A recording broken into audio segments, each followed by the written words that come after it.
नमस्कार, सुरागीलाल news channel के Uttarakhand bulletin में आप सभी का स्वागत है। आइए नजर डालते हैं आज की प्रमुख खबरों पर। मुख्यमंत्री पुष्कर सिंह धामी ने खतीमा में छात्र संघ के विंटर कार्निवल का किया शुभारंभ। रुद्रपुर में 46वीं वाहिनी PAC की स्थापना दिवस 4 दिवसीय मेला आयोजित। हल्द्वानी में ADB योजना पर DM ललित मोहन रयाल के निर्देश, गुणवत्तापूर्ण कार्य समय से पूरा करने की दी चेतावनी। हल्द्वानी में SDM कोर्ट परिसर में न्यायिक कार्य ठप, विधायक और पार्षद का धरना प्रदर्शन। देहरादून में मुख्य सचिव की अध्यक्षता में सचिव समिति की बैठक, कुंभ मेला और प्रशासनिक सुधारों पर लिए गए अहम निर्णय। अब खबरें विस्तार से। मुख्यमंत्री पुष्कर सिंह धामी ने खतीमा के हेमवती नंदन बहुगुणा राजकीय स्नातकोत्तर महाविद्यालय में छात्र संघ द्वारा आयोजित विंटर कार्निवल में बतौर मुख्य अतिथि हिस्सा लिया। इस कार्यक्रम का शुभारंभ मुख्यमंत्री ने दीप जलाकर किया और छात्र संघ के नवनिर्वाचित सदस्यों को उनकी सफलता पर बधाई दी। मुख्यमंत्री ने कहा कि यह आयोजन सिर्फ एक सांस्कृतिक कार्यक्रम नहीं, बल्कि हमारी सनातन संस्कृति, लोक परंपरा और युवा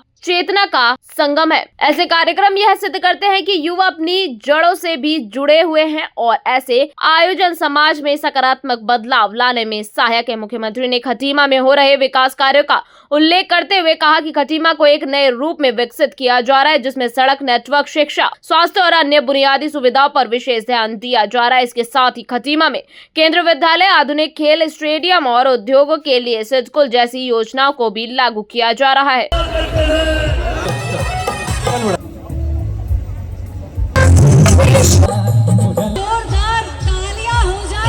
रुद्रपुर में 46वीं वाहिनी PAC का स्थापना दिवस बड़े ही धूमधाम से मनाया जा रहा है। स्थापना दिवस के मौके पर रुद्रपुर 46वीं वाहिनी PAC में 4 दिवसीय मेले का आयोजन किया गया। इस मेले का शुभारंभ कुमाऊं IG रिद्धिम अग्रवाल के द्वारा किया गया, जिसमें कई स्टॉल्स लगाए गए और बच्चों के लिए झूले लगाए गए। 4 दिवसीय मेले का शुभारंभ कुमाऊं IG के द्वारा करते हुए 46 PAC के सेना नायक पंकज भट्ट को इसकी बधाई दी और शुभकामनाएं दी। इस दौरान उधम सिंह नगर जिले के SSP मणिकांत मिश्रा भी मौजूद रहे।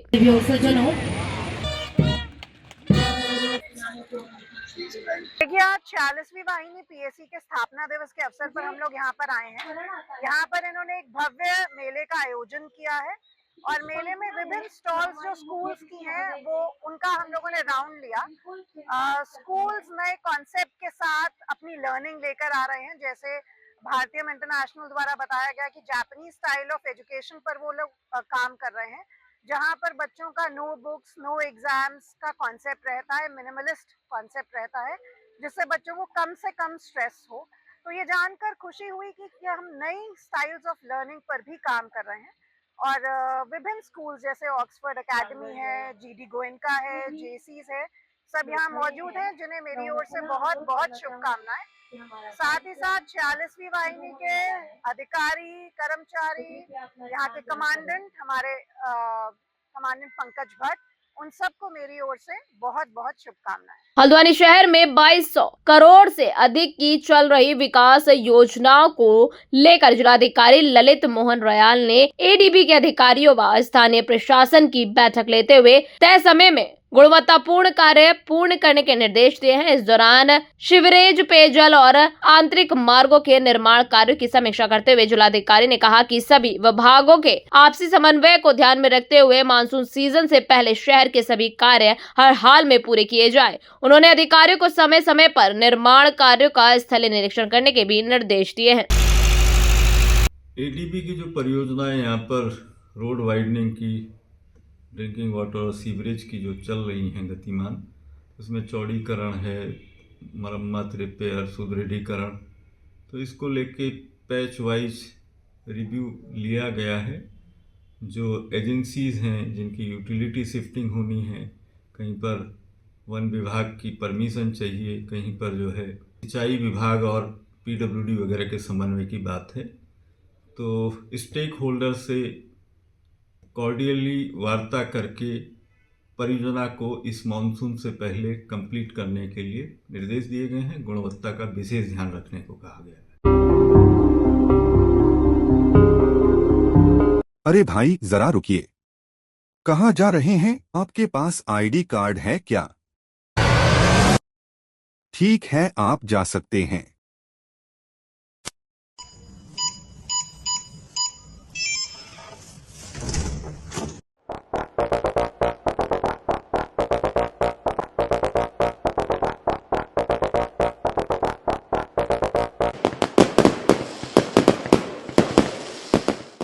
यूनिको पेश करता है प्रीमियम पाइप्स और फिटिंग्स। यूनिको में है दम, यूनिको नहीं किसी से कम।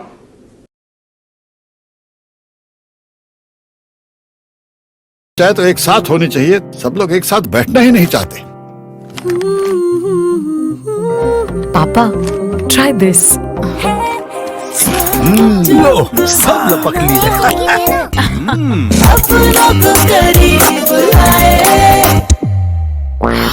ये क्या हाल कर दिया है रूम का? बस कल से चाय।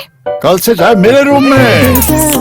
देवर पान नमकीन। अपनों को हल्द्वानी में एसडीएम कोर्ट परिसर में लंबे समय से न्यायिक कार्य ठप पड़ा हुआ है, जिसको लेकर विधायक सुमित हृदयेश और पार्षद रवि जोशी ने आज धरना प्रदर्शन किया। दोनों जनप्रतिनिधियों कोर्ट परिसर में जमीन पर बैठकर विरोध जताते हुए नजर आए। बताया जा रहा है कि एसडीएम हल्द्वानी राहुल शाह के ट्रांसफर के बाद से कोर्ट का संचालन नियमित रूप से नहीं हो पा रहा है, जिससे न सिर्फ वकीलों को बल्कि आम जनता को भी परेशानियों का सामना करना पड़ा है। न्यायिक कार्य के ठप होने के कारण कई मामलों की सुनवाई लंबित पड़ी है। धरने के दौरान विधायक सुमित हृदयेश ने कुमाऊं कमिश्नर और जिलाधिकारी से फोन पर बातचीत कर स्थिति से शीघ्र नए एसडीएम की तैनाती की मांग की। जिलाधिकारी ने आश्वासन दिया कि जल्द ही हल्द्वानी में नए एसडीएम की नियुक्ति की जाएगी ताकि कोर्ट का कार्य सुचारू रूप से संचालित हो सके। मेरे को सूचना मिली ना, नहीं देखिए, जनमानस आम जनता बहुत परेशान है। 143 हो जो लैंड यूज चेंज होता है, 229B का दावा हो, अन्य लैंड डिस्प्यूट हो, उसके अलावा मैरिज का रजिस्ट्रेशन जो कि यूसीसी के आने के बाद एक अनिवार्यता बन चुका है 2010 के बाद का। ये सारे विषयों पर यहाँ पे समय थम चुका है, काम थम चुका है, तो इसलिए बहुत गंभीर विषय है। मैं रवि भाई को विशेष बधाई देता हूँ और मैं धन्यवाद देता हूँ गोविंद बिष्ट जी को।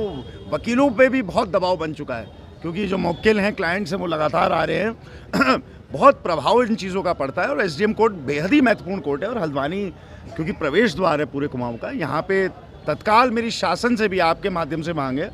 डीएम साहब और कमिश्नर साहब ने भी आश्वस्त कराया कि शासन से शीघ्र ये हो जाएगा, लेकिन आपके माध्यम से भी प्रदेश के माननीय मुख्यमंत्री जी से मैं आपके समक्ष मांग रखता हूँ कि तुरंत यहाँ पे एसडीएम की तैनाती और एसडीएम कोर्ट की बहाली हो। देखिए 19 तारीख से एसडीएम साहब चले गए और वैसे मैं यहाँ पे धरने में नहीं बैठा हूँ, मैं तो यहाँ पे जय श्री राम जय जय राम का नारा करने के लिए बैठा हूँ, जाप करने के लिए बैठा हूँ, क्योंकि हमारे माननीय संसद जी ने कहा है कोई भी काम नहीं होता, ये नाम जपो तुरंत काम हो जाता है। जब मैं घर में थक गया तो तब मैं एसडीएम कोर्ट आया जाप करने के लिए कि यहाँ पर जाप करता हूँ, क्या पता कुछ हो जाए। मैंने अपनी बात माननीय विधायक जी को बताई और मुझे बड़ा अच्छा लगा कि विधायक जी आए और ये हल्द्वानी विधानसभा के अंदर से एसडीएम गायब है। मैं आप बताइए, इतना बड़ा एसडीएम है और सारे काम यहाँ पर होते हैं, लोग अपनी नई शादियाँ नहीं करा पा रहे हैं, ठीक है। यहाँ पर कोर्ट नहीं लगी है, 19 तारीख से कोर्ट नहीं लग रही है, पक्षकार आ रहे हैं और चले जा रहे हैं, कुछ भी काम नहीं हो पा रहा है। आप खुद देख लीजिए, एक कैमरा यहाँ पे भी दिखा दीजिए, एसडीएम साहब का ऑफिस बंद है। मैं कह रहा हूँ आप नया एसडीएम नहीं ला सकते, किसी को तो जिम्मेदारी दे दीजिए, किसी को तो चार्ज दे दीजिए, कोई जो एसडीएम यहाँ पे बैठ जाए और काम हो जाए लोगों के। सोमवार को ऊर्जा निगम के एमडी अनिल कुमार यादव रामनगर पहुंचे, जहां उन्होंने विभाग के अधिकारियों के साथ बैठक की और उन्हें कड़े दिशा निर्देश दिए हैं। एमडी अनिल कुमार यादव ने कहा कि उपभोक्ता को बेहतर सेवाएं और उनकी समस्याओं का समाधान प्राथमिकता होनी चाहिए। उन्होंने यह भी स्पष्ट किया कि स्मार्ट मीटर लगाने से उपभोक्ता को सुविधा होगी और उनकी समस्याओं का समाधान जल्दी होगा। साथ ही विभाग की बकाया वसूली को लेकर अधिकारियों को फरवरी और मार्च में 100% वसूली के निर्देश दिए गए हैं। एमडी ने कहा कि गर्मी के मौसम में विद्युत कटौती से बचने के लिए विभाग पूरी तैयारी करेगा। यदि कहीं कोई फॉल्ट हुआ तो विद्युत आपूर्ति जल्दी सुचारू की जाएगी और ट्रांसफार्मर की समस्या भी समय पर हल की जाएगी। आखिर में उन्होंने अधिकारियों और कर्मचारियों को चेतावनी दी है कि लापरवाही को लेकर कड़ी कार्रवाई की जाएगी। हमने अपने अधिकारियों को निर्देश दिया कि हमारे जो सम्मानित कंज्यूमर्स हैं उनकी सुविधाओं का ध्यान रखा जाए, उनको विद्युत सुचारू रूप से मिले, उनकी जो समस्याएं हैं उनका समाधान त्वरित गति से किया जाए। अगर जीर्ण शीर्ण मीटर पोल हैं तो उनको बदला जाए। हमारे यहाँ जो आरडीएसएस भारत सरकार की महत्वाकांक्षी योजना है उसके तहत जो कार्य कर रहे हैं उनको तेज़ी से कार्य किया जाए। और चूँकि फरवरी मार्च का महीना हमारे लिए राजस्व वसूली के माह होते हैं, राजस्व का हम लोगों को टारगेट कंप्लीट करना होता है, बहुत सारे लोगों को देनदारियाँ देनी होती है, तो उन टारगेट्स को अचीव करने के लिए हम लोग मीटिंग कर रहे थे। तो बेसिकली फोकस वाज कि कंज्यूमर्स को सेटिस्फैक्शन अधिक से अधिक दिया जाए। स्मार्ट मीटर जो है एक वो मीटर है जिसको लगाने से कंज्यूमर्स को बहुत ज़्यादा फ़ायदा होगा। और कंज्यूमर उसी तरह की चीज़ है ये, जैसे कि किसी ज़माने में आपके मैकेनिकल फ़ोन होते थे, बार बार दबा दबा करके आप बात करते थे और टेलीफोन मिलाते थे, उसमें कोई भी फैसिलिटी नहीं होती थी, फेसबुक नहीं होता था, व्हाट्सएप नहीं होता था, सूचनाएं आपको नहीं मिल पाती थी, सूचनाओं का आदान प्रदान नहीं हो पाता था। उसी तरह से हमारे स्मार्ट जो मीटर हैं, जो पुराने टाइप के मीटर हैं, उसमें भी सारी सूचनाएं नहीं थी। अब जो स्मार्ट मीटर लग रहा है वो आपको अपने घर बैठे बैठे हर वो सूचना देगा जिस सूचना के आप अधिकारी हैं। आपको बिल नहीं बनवाने जाना है कहीं पर, बिल किसी से मंगाने की आवश्यकता नहीं, बिल ठीक कराने की आवश्यकता नहीं। आप कितना कंजम्पशन कर रहे हैं, कितना यूज कर रहे हैं बिजली का, आपको रोज़ के रोज़ जानकारी हो जाएगी। स्मार्ट मीटर कंज्यूमर को स्मार्ट बनाता है, साथ साथ विभाग के लोगों को भी जानकारी हो जाती है कि किस कंज्यूमर के यहाँ बिजली नहीं आ रही है, किस कंज्यूमर के यहाँ बिजली कट गई है, किस फेज़ में बिजली नहीं आ रही है, किस ट्रांसफार्मर पर कितना लोड है। ये सारी जानकारी स्मार्ट मीटर लगने के बाद से हमको भी हो जाती है। तो एक तरह से ये विन विन सिचुएशन, दोनों तरफ विजय, दोनों तरफ का फ़ायदा। स्मार्ट मीटर लगने से फ़ायदा होगा। कुछ लोग भ्रांति के तहत इसको कह रहे हैं कि इसको लग जाने से बिल ज़्यादा आएगा। नहीं, ये बिल्कुल गलत भ्रांति है, क्योंकि इसकी एक्यूरेसी क्लास 0.2 है। 0.2 का मतलब होता है कि ऑलमोस्ट 100% एक्यूरेट मीटर है ये। ऑलमोस्ट इसलिए कह रहा हूँ कि देखिए परसेंटेज ऑफ एरर हर उसमें होता है, तो इसमें भी परसेंटेज ऑफ एरर की पॉसिबिलिटी है, अदरवाइज इसे 100% सही मीटर। जब मीटर सही है, स्मार्ट है, आपकी सूचनाएं सही देगा, आपको बिल नहीं बनवाना है, डिस्प्यूट्स नहीं होंगे, ऑफिसेज के चक्कर नहीं लगाने हैं, तो इसको लगवाने में फ़ायदा है। कुछ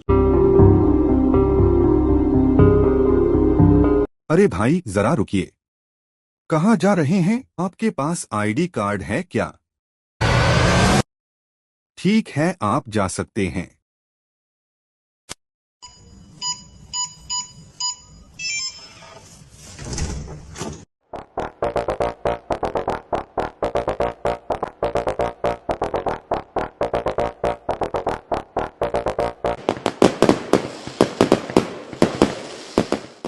यूनिको पेश करता है प्रीमियम पाइप्स और फिटिंग्स। यूनिको में है दम, यूनिको नहीं किसी से कम।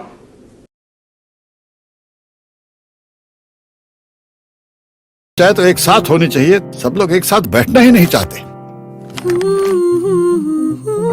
पापा, ट्राई दिस। लो, सब लपक लिए।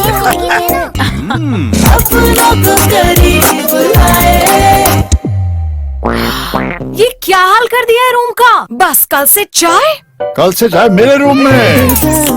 देवर पान नमकीन। अपनों को देहरादून में मुख्य सचिव आनंद वर्धन की अध्यक्षता में आज सचिव समिति की बैठक में कई अहम निर्णय लिए गए। सभी विभागों को 15 फरवरी तक नए कार्यों की स्वीकृति लेने का निर्देश दिए गए हैं, ताकि वार्षिक कार्य कैलेंडर के अनुसार गतिविधियां समय पर पूरी हो सके। खासतौर पर कुंभ मेला 2027 से जुड़े कार्यों को प्राथमिकता दी जाएगी। बैठक में खाद्य सुरक्षा, टेस्टिंग लैब्स, पूंजी निवेश, प्रेजेंटेशन प्रोजेक्ट्स और ई ऑफिस पर निगरानी बढ़ाने के भी निर्देश दिए गए। बैठक में प्रमुख सचिव RK सुधांशु और अन्य वरिष्ठ अधिकारी भी मौजूद रहे। उत्तराखंड बुलेटिन में फिलहाल इतना ही। ऐसी तमाम खबरों को देखने के लिए जुड़े रहिए सुरागीला न्यूज चैनल से। धन्यवाद।